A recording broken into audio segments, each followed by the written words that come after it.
Bonjour à tous et bienvenue sur boursicoté.com pour cette nouvelle analyse technique du CAC 40 en intraday avec une semaine qui commence un petit peu, je dirais, avec de la prudence. On est venu ouvrir sur un petit gap, donc sous la zone ici des 7855 points. Alors le gap est minime, hein, on a environ un point de décalage entre le point bas de vendredi et l'ouverture du jour. Donc on ouvre sous la zone ici des 7855 points alors que nous étions juste au-dessus sur le plus bas de vendredi. Le gap a été comblé et donc au moment où je vous parle, eh bien, le CAC 40 perd 0,55%. C'est Moody's qui a dégradé la note des États-Unis, qui perd donc son AAA pour cause donc son poids de la dette. Alors on s'attendait à quelque chose d'assez négatif ce matin. Pour l'instant, on voit que dans cette unité de temps 4 heures, du côté de l'Europe en tout cas et notamment de la France, eh bien que nous sommes tout juste dans une phase de consolidation qui ne remet absolument pas en cause la suite de la dynamique haussière. Au sens des indicateurs techniques, eh bien c'est toujours très neutre là sur les histogrammes du MACD.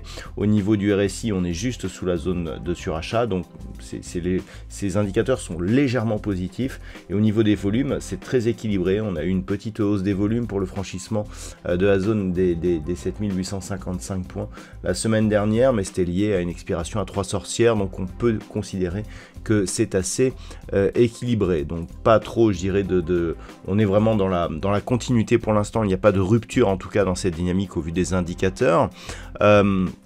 Au vu du palmarès des valeurs, donc nous sommes sur une baisse actuellement, mais il y a quelques valeurs qui résistent. C'est le cas notamment de certaines bancaires, puisque Société Générale gagne 1,28% au moment de cette analyse, suivi de Carrefour, plus 0,92. Ensuite, on a toute une flopée de valeurs entre 0 et 0,6% de gains, comme L'Oréal, Veolia Environnement, AXA et bien d'autres. Au niveau des plus fortes baisses, on retrouve BNP Paribas, par contre, qui perd 4,11%. Alors, je vous disais à l'instant que les bancaires profitaient, mais il y a un dividende qui est détaché aujourd'hui de BNP Paribas, ce qui explique ce score.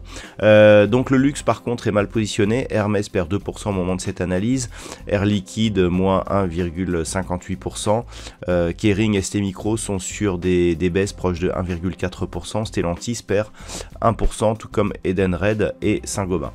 Donc on le voit, un luxe qui souffre, un secteur bancaire qui profite du fait de la hausse des taux longs, donc du côté des États-Unis, mais aussi du côté de l'Europe par ricochet.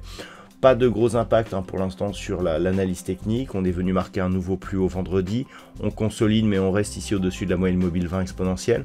Alors certes, il y a un affaiblissement par le fait qu'on n'est pas venu au contact ici de la bande de Bollinger supérieure vendredi. Donc le dernier contact se trouve ici.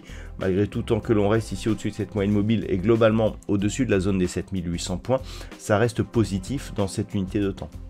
Les premiers signaux d'un éventuel retournement viendraient effectivement d'une cassure de cette zone des 7800 points qui mettrait donc en parallèle le comblement potentiel du gap ici qui s'était ouvert le 12, et nous avons ici une zone de résistance intermédiaire à 7770 points. Le niveau de rupture et de retournement, je dirais un peu plus moyen terme, se ferait sur une rupture de la zone des 7625 points. Voilà donc ce que l'on peut dire sur cette analyse technique du CAC 40 actuellement. D'un point de vue macroéconomique, eh bien, nous avons eu donc des chiffres au niveau de la Chine cette nuit qui n'ont pas, je dirais, apporté une grosse volatilité sur les marchés. Nous aurons à 11h les chiffres de l'inflation en zone euro qui seront dévoilés. Pas d'autres statistiques majeures aujourd'hui. Je vous souhaite donc de passer une très bonne séance. On se retrouve dès ce soir pour toutes les autres analyses techniques du site boursicoté.com.